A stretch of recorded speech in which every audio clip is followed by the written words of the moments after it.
Hi friends, I haven't done one of these videos for a while, but I thought I would just come to you today with just a few words of encouragement and maybe some tools that you can use to get through these trying times. I wonder how you're all holding up out there. I know it hasn't been all that long, but it just seems like the restrictions to get more and more every day. So I just wanted to come to you with a positive thought, maybe some things that will help you to get through what I guess we need to consider as our new normal in this day and age, and just to help people maybe not feel quite so isolated and quite so alone. I realize that some of you are still working, and we've got those healthcare workers that are still out there, but teachers are home now. And while they're working from home, it's definitely different, and it looks different, and it is different for all of us. And hope you're just dealing with all that well. I have found that I can let myself, if I'm not careful, slip into kind of a pattern of fear, and I don't want to say despair, but the news that we're getting is very frightening. So but it can be hopeful as well, and that's kind of how I'm hoping that we're going to look at it today as I go through just a few little things that we can do, again, just to make it a little easier for us, and so that we feel a little less isolated, and that won't lead us down that path to the thoughts that may cause us to be fearful or in some way to despair. And the first little hint I'm going to give you, this really worked for me, is be informed, but don't be inundated. This is all over the news all the time. A couple nights ago, or maybe it was last night, I sat down and watched the nightly news with Lester Holt. That was a mistake. And, they're forecasting deaths and all of this stuff. And so while it's important to be informed, don't allow yourself to be inundated. Know what you need to know and let it go at that. We need to be listening to what our governments are telling us to do and totally obeying those guidelines, because this is a real serious situation. But we can't just let this information be overwhelming to us.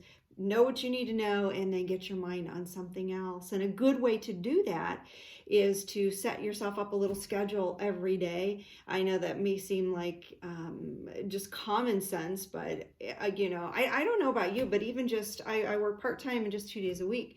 But even now, just working from home and whatnot, it's just kind of upset a balance here. It's been really strange. So set up a schedule, and make sure you include things like devotions and Bible reading and that kind of stuff. That's so important. I do mine in the morning because it sets the tone. It really does set the tone for my day, and it kind of flavors my day. Some people don't like to do it till night, and that's fine. All I'm saying is set aside some time for that.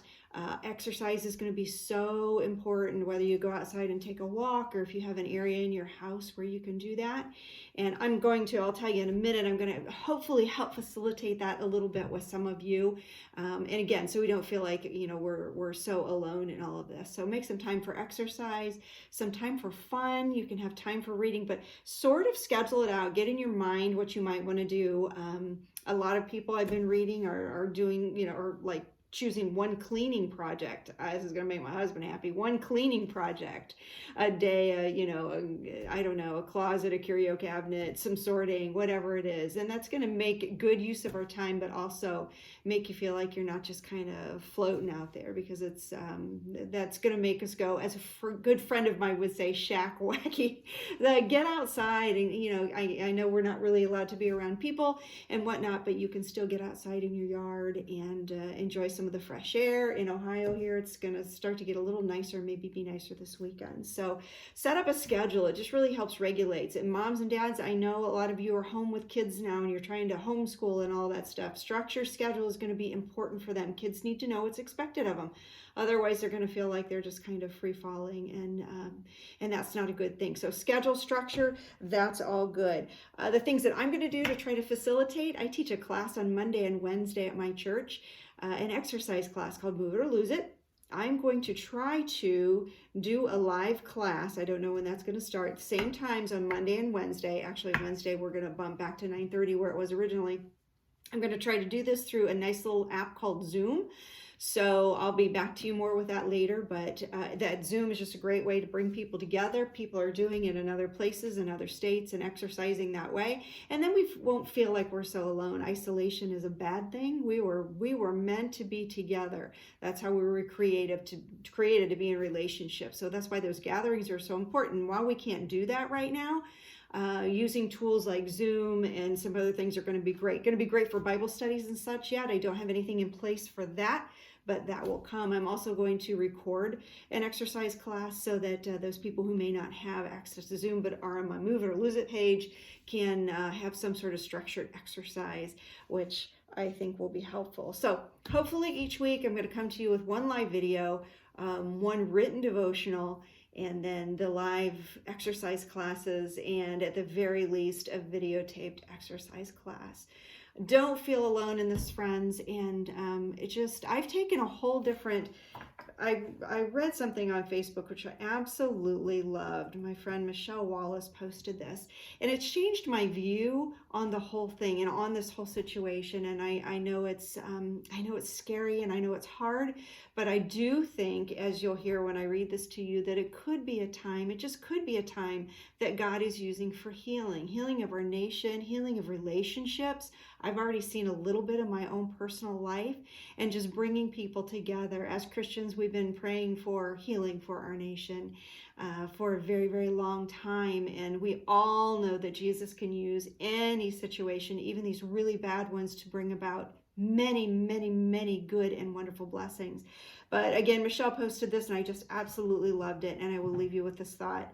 And the people stayed home and read books and listened and rested and exercised and made art and played games and learned new ways of being and were still and listened more deeply. Some meditated, some prayed, some danced, some met their shadows, and the people began to think differently. And the people healed. And in the absence of people living in ignorant, dangerous, mindless, and heartless ways, the earth began to heal. And when the danger passed and the people joined together again, they grieved their losses and made new choices and dreamed new images and created new ways to live and heal the earth fully as they had been healed. So that was written by a lady named Kitty O'Meara. Kitty, I don't know you, but thank you so much for that. I think that's beautiful. And so from here on out, I'm going to think of this period of time as a time of healing. Let's reach out to each other, friends. Just, call somebody, keep people from feeling lonely. Let them know that you care about them. Heal relationships. There's no time like the present.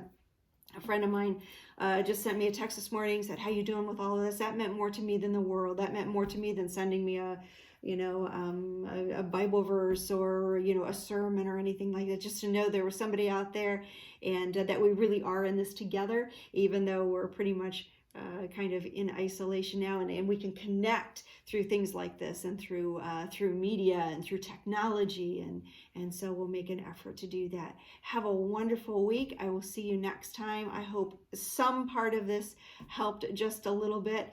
Remember, be informed, don't be inundated, and as one of my favorite authors, Bob Goff, said, if our heads are full and our hearts are empty, we'll just tip over. So let's make those efforts to do the things that are going to fill our heart and not be inundated up here in our mind, but be informed and cooperative. So love you. Thank you for taking a minute for joining me, or for taking a minute to join me, and I will see you next time. Thanks, friends.